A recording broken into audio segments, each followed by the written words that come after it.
बोलने की अनुमति दी, इसलिए मैं आपका धन्यवाद अदा करता हूँ। मैं अपनी पार्टी शिवसेना और हमारे लीडर एकनाथ शिंदे जी की ओर से देश को नक्सल मुक्त बनाने के इस महायज्ञ में माननीय प्रधानमंत्री नरेंद्र मोदी जी और गृह मंत्री अमित शाह जी, भारत सरकार और हमारे सभी जवानों को यहाँ बहुत बहुत बधाई देता हूँ कि आज हमारी पैरामिलिट्री फोर्स हो, पुलिस फोर्सेस हो, सीआरपीएफ के जवान, महाराष्ट्र पुलिस या गढ़चिरौली के C60 कमांडोस, उन सभी को मैं नमन करता हूँ। और आज उन सभी सुरक्षा कर्मियों को भी अपनी गहरी श्रद्धांजलि अर्पित करता हूँ कि जिन्होंने गए कई दशकों तक वामपंथी उग्रवाद से लड़ाई की और उन्होंने सर्वोच्च बलिदान दिया। मैं देश के उन लाखों आदिवासी नागरिकों और विस्थापित परिवारों को नमन करता हूँ कि जिन्होंने माओवादी हिंसा, थोपे गए पिछड़ेपन और दशकों के खौफ का दर्द झेला है। मैं उन तमाम पीड़ितों को सलाम करता हूँ जिन्होंने नक्सलवाद के इस खूनी आतंकवाद में अपने पिता को गंवाया, अपनी माँ को गंवाया, अपनी बहन को, अपनी बेटियों को हमेशा के लिए खो दिया। आज इस चर्चा की शुरुआत हो रही है। माननीय गृह मंत्री जी ने 1 साल पहले सदन में कहा था कि 31 मार्च 2026 के पहले इस भारत से पूरे नक्सलवाद को खत्म करने का काम यहाँ पर करेंगे। और आज 31 मार्च के पहले, एक दिन पहले, यहाँ पर हम लोग इस सदन में चर्चा कर रहे हैं। मुझे लगता है एक डेडलाइन तय करके उसके ऊपर, उसके पहले, एक दिन पहले इस सदन में चर्चा करने के लिए भी हिम्मत लगती है। वो आज हिम्मत जो है गृह मंत्री अमित शाह जी ने यहाँ पर दिखाई है। आज 30 मार्च है। 31 मार्च तक इस देश से किस प्रकार से माओवाद, नक्सलवाद को कम करने की कोशिश हमारे सरकार ने की, इसका मुझे लगता है कि संपूर्ण ब्यौरा गृह मंत्री जी देंगे। मैं आज यहां पर विपक्ष के उन आलोचकों को यहां पर कहना चाहूंगा कि आपके लिए अरे बोलने तो दो, अभी तक तो शुरू करना है। अभी शुरू किधर किया, अभी शुरू करना है। सुनिए जरा, धैर्य रखो। मुझे लगता है कि उनके लिए करारा जवाब है कि जो कहते थे नक्सलवाद को खत्म जो है नहीं किया जा सकता, ये इम्पॉसिबल टास्क है। रेड कॉरिडोर जो इनकी ही बदौलत इतने सालों तक पनपी, वो रेड कॉरिडोर समय सीमा के खत्म नहीं हो सकता। आज उन लोगों को हमारा जवाब है कि गृह मंत्री जी ने सिर्फ हवा में बात नहीं की, उन्होंने डेडलाइन तय की और आज पूरे विश्वास के साथ उस डेडलाइन से पहले इस देश को माओवाद से मुक्त करने के लिए प्रयास भी यहां पर किया। अगर 4-5 दशक पहले इन्होंने ये जिम्मेदारी अगर निभाई होती कि जो रेड कॉरिडोर जिसकी शुरुआत एक छोटे से गांव से हुई, 1967 में पश्चिम बंगाल के नक्सलबाड़ी एक छोटे से गांव का आंदोलन आने वाले 4 दशकों में एक छोटे से गांव से निकलकर 12 राज्यों तक पहुंचा और 200 डिस्ट्रिक्ट जो है इसके शिकार हुए। अगर टाइमली इंटरवेंशन होता तो वो नक्सलबाड़ी गांव में जो आंदोलन शुरू हुआ था वो वहां का वहां रुकाया जा सकता था। लेकिन पूरा रेड कॉरिडोर यहां पर बना। क्यों ये रेड कॉरिडोर बना? क्योंकि सरकार के प्रति विश्वास की घोर कमी थी। कांग्रेस सरकार ने उस समय आदिवासियों के लिए, पिछड़ों के लिए जो सुविधा देनी चाहिए थी वहां पर वो सुविधा नहीं दी, कुछ नहीं किया, जिसमें हमारे गरीब, किसान और आदिवासी पिछड़े भाइयों को हथियार उठाने पर मजबूर होना पड़ा। वो समय था जब आदिवासियों पर अत्याचार होता था, उन्हें नक्सलवाद की आंख में झोंका जाता था, लेकिन आज यह समय है कि एक आदिवासी महिला आज देश के सर्वोच्च संवैधानिक पद पर राष्ट्रपति के रूप में विराजमान है। ये फर्क उनके सरकार के कार्यकाल का और हमारी सरकार के कार्यकाल का है। हमने आदिवासियों, दुर्बलों को, पिछड़ों का फिर से विश्वास वापस जीता है। हमने उनके हाथों से बंदूकें छीनकर उन्हें सशक्त किया है। आपकी सरकार ने अपनी मजबूरियों के चलते इस देश को रेड कॉरिडोर दिया, लेकिन मोदी सरकार ने अपनी मजबूत इच्छा शक्ति से रेड कॉरिडोर को खत्म किया और देश को ग्रोथ कॉरिडोर देने का काम यहाँ पर किया। जिस ग्रोथ कॉरिडोर में इंडस्ट्रियल कॉरिडोर हो, फ्रेट कॉरिडोर हो, इकोनॉमिक कॉरिडोर हो, डिफेंस कॉरिडोर हो, आज नया रास्ता दिया है। अगर उस समय की सरकार ने टाइमली इंटरवेंशन किया होता तो ये बीमारी वही खत्म हो सकती थी, लेकिन ऐसा नहीं हुआ, क्योंकि आपकी सरकार मजबूत नहीं, मजबूर थी। और आपकी मजबूरी क्या थी? लेफ्टिस्ट आइडियोलॉजी वाले दलों के साथ आपकी कोलिशन गवर्नमेंट आपकी मजबूरी थी। नक्सलिज्म से लड़ने में पॉलिटिकल विल की कमी आपकी मजबूरी थी। पॉलिसी पैरालिसिस आपकी मजबूरी थी। इसलिए आप, जो नक्सलवाद एक गांव से बढ़ा, वो 200 जिलों तक पहुंच गया, उसको रोकने में आपकी नाकामयाबी थी। आपकी कमजोर नियत के कारण 45 साल पहले उठा हुआ आंदोलन 12 राज्यों और 200 से अधिक जिलों तक फैल गया और देश में एक रेड कॉरिडोर बन गया। एक समय था जब नक्सलाइट्स गर्व से कहते थे कि हमारा राज्य पशुपति से तिरुपति तक था। अध्यक्ष महोदय, विपक्ष की इन कमजोरियों का फायदा सिर्फ देश के भीतर ही नहीं बल्कि हमारे पड़ोसी मुल्क पाकिस्तान ने भी उठाया। वेस्ट बंगाल के डीजीपी 2012 में उन्होंने जब नक्सल प्रभावित इलाकों के chief secretary, DGP, SP, CP इनसे बात की, तब उन्होंने उसमें खुलासा किया कि माओवादियों ने ओवरग्राउंड रेडिकल्स और बैन हो चुके आतंकी संगठन सिमी के स्लीपर सेल्स के जरिए पाकिस्तान की खुफिया एजेंसी आईएसआई के साथ एक डेडली अलायंस बना लिया था। अध्यक्ष महोदय, आईएसआई, सिमी और नक्सलवाद का ये नेक्सस हमारे देश में खुलेआम अपनी जड़ें जमा रहा था।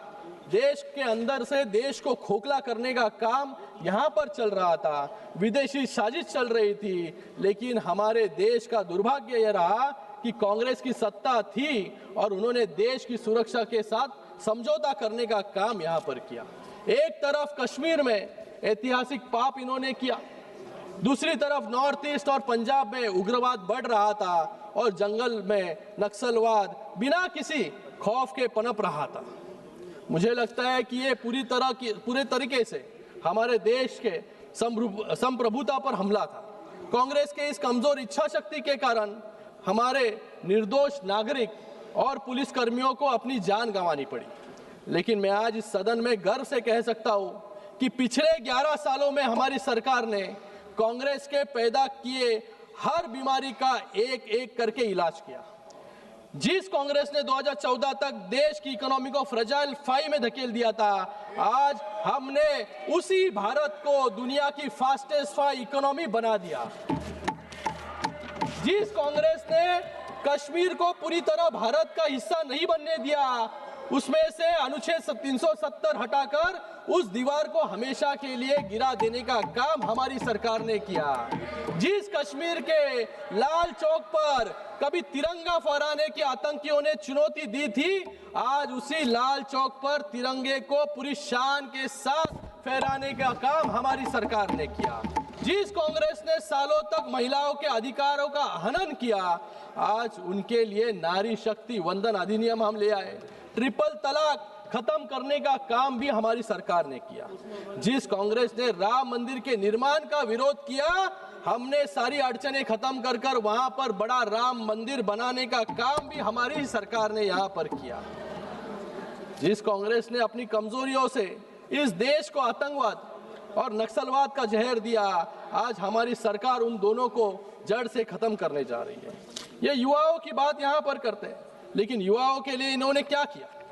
जिन युवाओं को राष्ट्रवाद सिखाना था उन्हें अलगाववाद दिखाया गया। जिन युवाओं को विकास के उजालों में चलाना था उसे नक्सलवाद के अंधेरे में धकेला गया।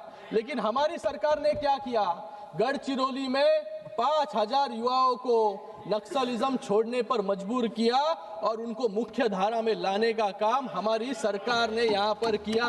5000 लोगों को जॉब्स देने का काम हमारी सरकार ने यहाँ पर किया। जब अरे तुम्हारी बात तुमने जो करके रखा हो तो सुनो, तो आप सुनने का धैर्य रखो। हमने जो किया वो भी बता रहे। पंजाब के आतंकवाद के लिए तुम्हारी प्रशंसा नहीं की, तुमने क्या किया? मैं यहाँ पर सुनिए माननीय सदस्य प्लीज, मैं यहाँ पर 2 दर्दनाक कहानी बताना चाहूंगा। 2015 अप्रैल को एक ग्राम उपसरपंच पुत्र दुर्गे को नक्सलियों ने केवल इसलिए बेरहमी से मौत के घाट उतार दिया क्योंकि वो गांव के खेतों में सिंचाई योजना लाने के लिए सचिवालय गए थे। उसी के साथ में आदिवासी बच्चों का भविष्य संवारने वाले एक निर्दोष शिक्षक, उसका नाम योगेंद्र मेश्राम था, उसको भी जो है झूठे शक के कारण जो है मार दिया गया। और जब सब छात्र सड़कों पर उतरे तब नक्सलियों ने, माओवादियों ने एक चिट्ठी निकाली और कहा हमने इसे बाय मिस्टेक मारने का काम यहाँ पर किया। जिस देश में निर्दोष नागरिकों को बाय मिस्टेक मारा जाता था, ऐसे राज्य का नेतृत्व जो है कांग्रेस वहां पर करती थी। लेकिन आज इन सब नक्सलवादियों को चुन चुन कर मारने का काम यहाँ पर सीआरपीएफ के जवान, पुलिस जो है यहाँ पर कर रहे हैं। मैं यहाँ पर अमित शाह जी का धन्यवाद अदा करूंगा कि जिन्होंने बुद्धि और बंधुता से, प्यार से लोगों को, नक्सलाइट को, जो नक्सल ग्रस्त भाग में इन्वॉल्व थे, उनको मुख्य धारा में लाने का काम किया, उनको समझा बुझा कर लाने का काम किया। और जो लोग राष्ट्र विरोधी ताकतें बुद्धि और बंधुता से भी नहीं समझे, उनको फिर बुलेट का जवाब बुलेट से देने का काम जो है यहाँ पर अमित शाह जी ने किया। अब ना होगा चर्चा का बवंडर, आकर करे खुद सरेंडर, नहीं तो होगा तुम्हारा सीधा एनकाउंटर। इसलिए आज इस देश में 10,000 से अधिक नक्सलियों ने हथियार डालकर मुख्य धारा को चुना। अकेले 2025 में 317 नक्सली ढेर हुए, 862 गिरफ्तार हुए, 1900 ने आत्मसमर्पण किया। 2024 और 2025 में 28 बड़े नक्सली नेता मारे गए। सेंट्रल कमेटी के 6 सदस्य उसमें शामिल थे। मार्च 31 के डेडलाइन से पहले, मतलब 2026 के शुरुआती 3 महीनों में ही 630 से अधिक कैडर्स ने हिंसा का रास्ता छोड़ दिया। ये आंकड़े गवाह है कि अमित शाह जी के नेतृत्व में नक्सल मुक्त भारत का संकल्प अब हकीकत बन रहा है। बुलेट से बैलेट तक का सफर हमने यहाँ पर देखा है। जिस बस्तर में, जिस गढ़चिरौली में कभी वोटिंग के लिए लोग बाहर नहीं निकलते थे, जहां पर सिर्फ बुलेट की आवाजें सुनाई देती थी, आज वहां पर जब इलेक्शंस हुए, बस्तर में 70% वोटिंग हुई और गढ़चिरौली में 73% वोटिंग जो है वहां पर हुई। ये फर्क है, ये सफर है बुलेट से बैलेट तक का। आज जम्मू कश्मीर में 370 उखाड़कर फेंकने का काम जो है हमारी सरकार ने यहां पर किया। पूर्वोत्तर में दशकों पुराने उल्फा और बोडो विवादों को ऐतिहासिक शांति समझौता से सुलझाने का काम भी हमारे ही सरकार ने किया। यह है दृढ़ इच्छा शक्ति। ये दृढ़ इच्छा शक्ति के कारण जो है ये संभव हो पाया है। अलग अलग मुझे लगता है कि आज जब हम यहाँ पर चर्चा कर रहे हैं तो 31 मार्च 2026 का दिन भारत के लिए एक इतिहास में स्वर्ण अक्षरों में दर्ज होने जा रहा एक ऐसा पल है जहां पर अंतरिक्ष सुरक्षा का सबसे बड़ा खतरा, जिसको हमेशा के लिए दफन करने का काम जो है हमारी सरकार यहां पर करे। आज यहां पर हमारी सरकार ने क्या किया? जिस नक्सल ग्रस्त भागों में समांतर सत्ता खड़ी कर ली थी, जहां पर पैरेलल इकोनॉमी चल रही थी, जहां पर 1500 करोड़ का विशाल वॉर चेस्ट निर्माण हुआ था, जहां पर निजी हथियारों की फैक्ट्री तक स्थापित हो गई थी, जब अल जजीरा ने अंतरराष्ट्रीय मीडिया ने भी यहां पर कहा था कि कुछ भाग जो भारत में है वो लिबरेटेड जोन्स घोषित कर दिए गए थे, मतलब भारत के अंदर ही लिबरेटेड जोन्स, ऐसा काम जो है तब के सरकार के दौरान हो रहा था। लेकिन हमारी सरकार 2014 में आई, हमने स्ट्रैटेजी बदली, फ्रैगमेंटेड अप्रोच रिएक्टिव अप्रोच से बदलकर प्रोएक्टिव अप्रोच अपनाया, इंटीग्रेटेड और स्ट्रैटेजिक अप्रोच को इंप्लीमेंट किया। इसलिए आज जीरो टॉलरेंस, मिनिमम वायलेंस और गुड गवर्नेंस के सिद्धांतों पर इस समस्या के जड़ पर प्रहार करने का काम हमारी सरकार ने किया। दशकों तक फैले रेड कॉरिडोर अब इतिहास के पन्नों में सिमट रहा है। सबसे अधिक प्रभावित जिले 2014 के 36 घटकर 2025 में केवल 3 रह गए। नक्सली हिंसा दर्ज करने वाले पुलिस स्टेशन की संख्या 2013 के 330 से घटकर 2025 तक मात्र 52 रह गई। रेड कॉरिडोर का विस्तार 18,000 वर्ग किलोमीटर से सिमटकर अब खत्म होने जा रहा है। तो ये उपलब्धियां जो है हमारी सरकार की है। सुरक्षा बलों की मृत्यु दर में 73% की गिरावट हुई। आम नागरिकों की मृत्यु के आंकड़ों में 70% की कमी आई। वर्ष 2022 में 30 वर्षों में पहली बार लेफ्ट विंग एक्सट्रीमिज्म से होने वाली मौतों का आंकड़ा 100 से नीचे पहुंचा। 2024 290 नक्सली मारे गए, 1000 गिरफ्तार हुए और 800 ने आत्मसमर्पण किया। 2025 कुल 317 नक्सली ढेर किए गए, 800 गिरफ्तार हुए और रिकॉर्ड 2000 नक्सलियों ने हथियार डाले। 2014 से पहले 66 थानों के मुकाबले पिछले 10 वर्षों में हमने 568 नए फोर्टिफाइड थाने यहां पर बनवाए। आपातकालीन परिचालन के लिए 68 नए नाइट लैंडिंग हेलीपैड का निर्माण भी हमारी सरकार ने किया। 2018 में बस्तरिया बटालियन का गठन भी हमारी सरकार ने यहाँ पर किया। जो निधि यहाँ पर लग रही थी योजनाओं के लिए, उसमें भी 155% की वृद्धि करने का काम हमारी सरकार ने किया।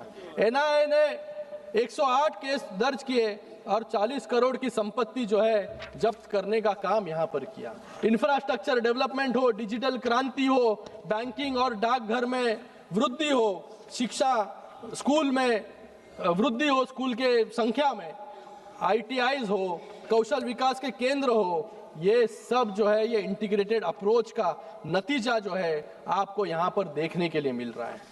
तो आज 31 मार्च 2026 के समय सीमा से पहले ही हम नक्सलवाद के इन सभी आंकड़ों को शून्य पर ले आने की कोशिश जो है यहाँ पर हमारे गृह मंत्री जी ने यहाँ पर किया है।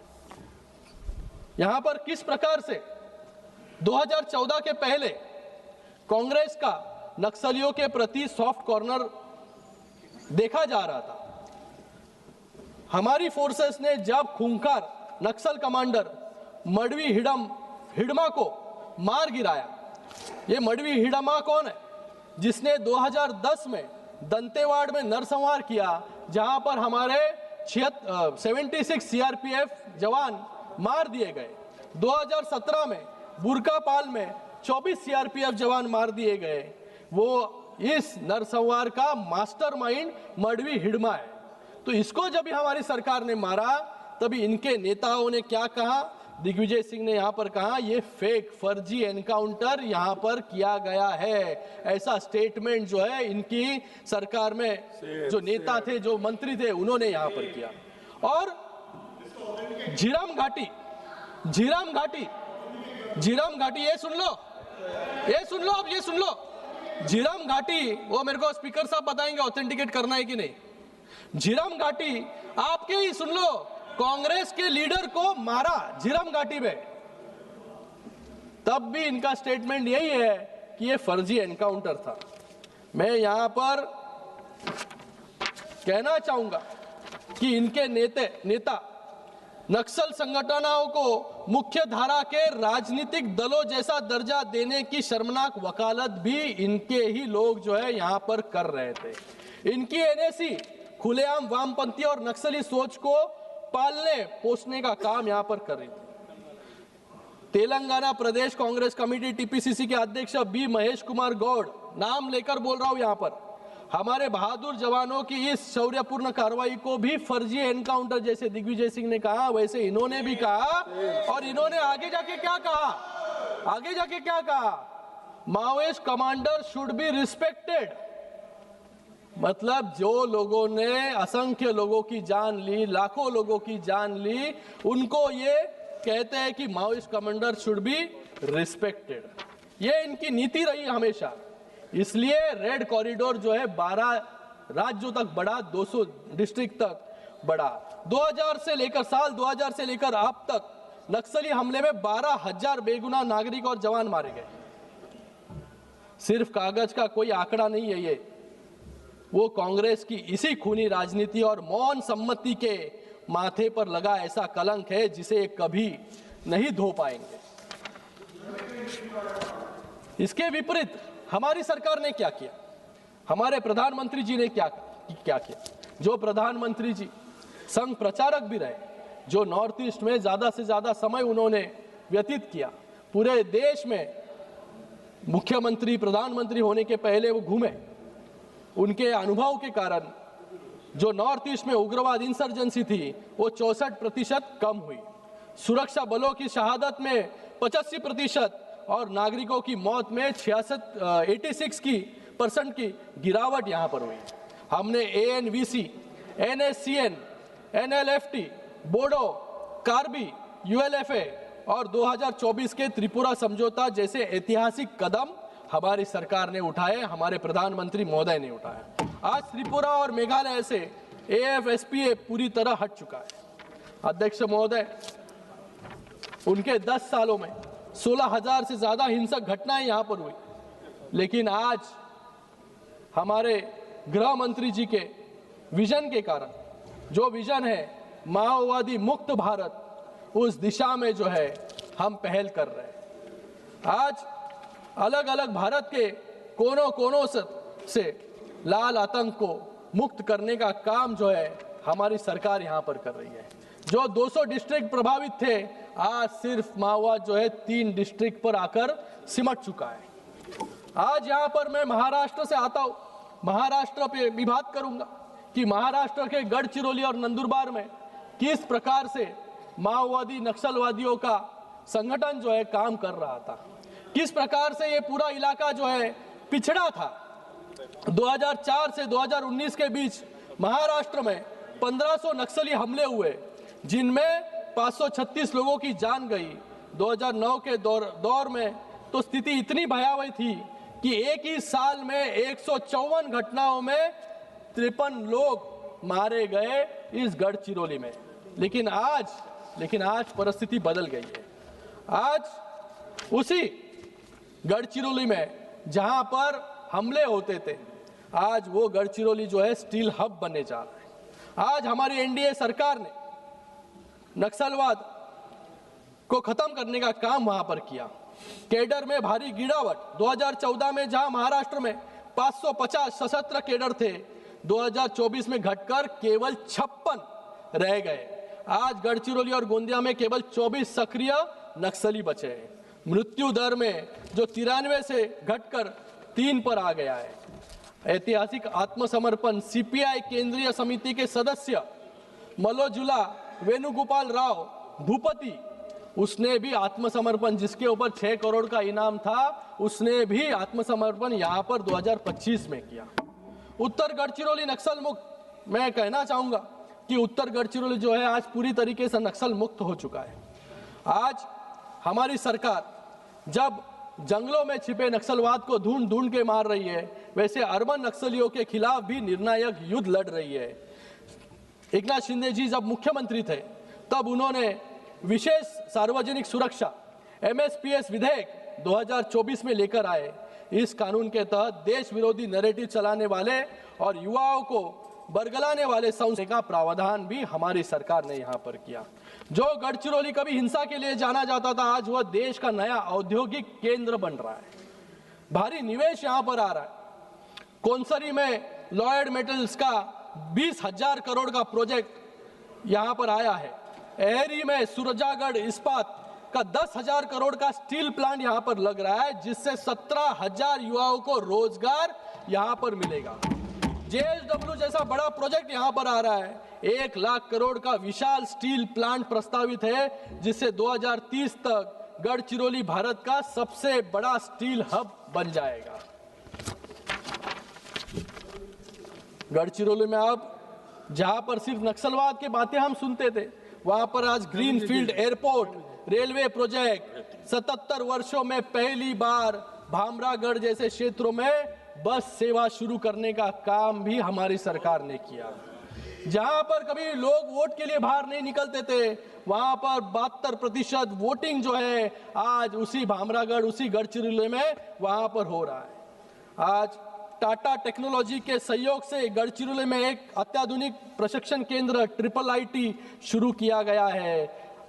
4,800 छात्र को यहां से स्किल ट्रेनिंग दी जाएगी।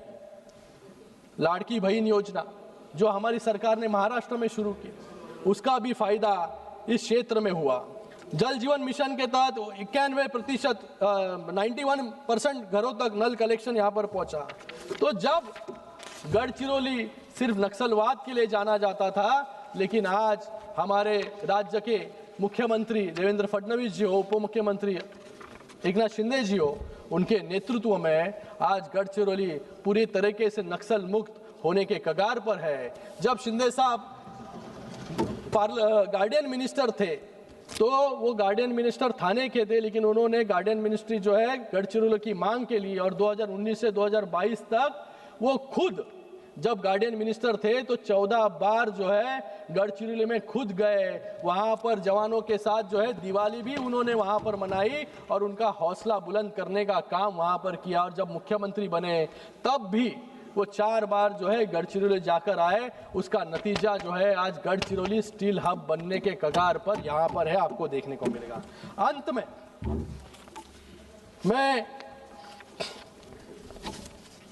यहाँ पर प्रधानमंत्री नरेंद्र मोदी जी का, गृह मंत्री जी का बहुत बहुत धन्यवाद अदा करूंगा कि उनकी मजबूत इच्छा शक्ति के कारण जो नक्सलवादी पशुपति से तिरुपति तक के खूनी सपने को सपना देखते थे, उसको बढ़ाने का सपना देखते थे, उसको खत्म करने का काम जो है हमारे गृह मंत्री जी ने यहाँ पर किया।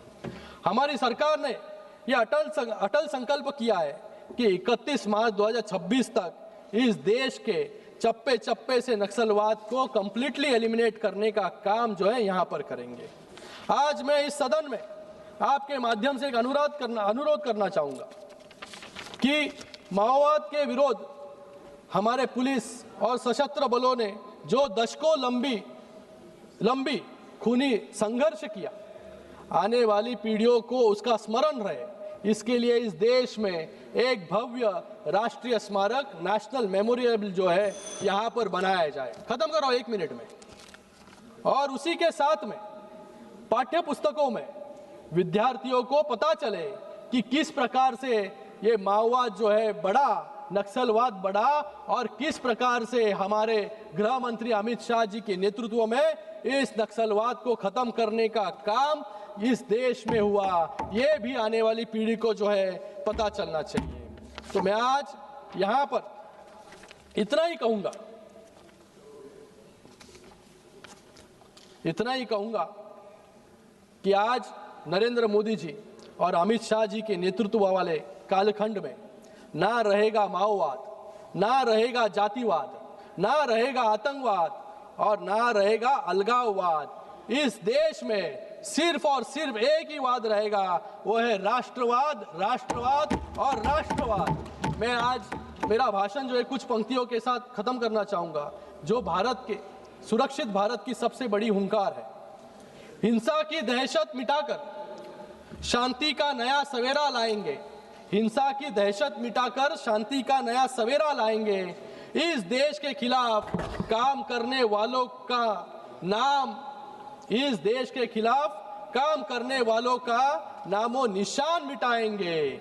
मोदी जी का नेतृत्व, अमित शाह जी का संकल्प और नए भारत की ललकार है। नक्सलवाद के वजूद पर ये भारत का अंतिम प्रहार है। धन्यवाद। इसी के साथ मैं नरेंद्र मोदी जी का और अमित शाह जी का तहे दिल से धन्यवाद अदा करता हूँ।